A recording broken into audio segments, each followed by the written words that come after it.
Nagsasahing papawid ang DZAS araw-araw sa lakas na 50 kilowatts sa 702 kHz sa AM band mula alas 4:35 ng umaga hanggang alas 12 ng hating gabi.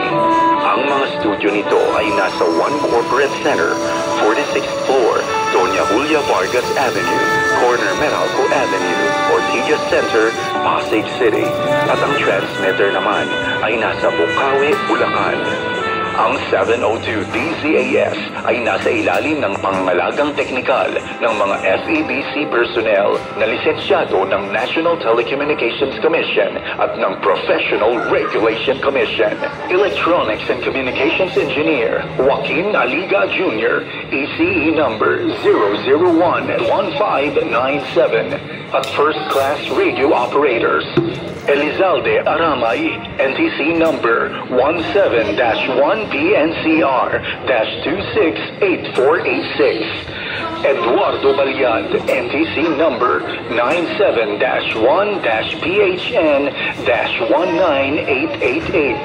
Rafael Barduquillo, NTC number 14-1PNCR-26670. George Cristobal, NTC number 16-1PNCR-26841. Raimundo Cristobal, NTC number 01-PHN-23193. Christopher D. Molina, NTC number 22-1PHN-27143. At JVC Tabua, NTC number 15-1PNCR-26813. Maraming salamat sa pakikinig. Ito ang 702 DZAS, Agapay ng Sambayanan.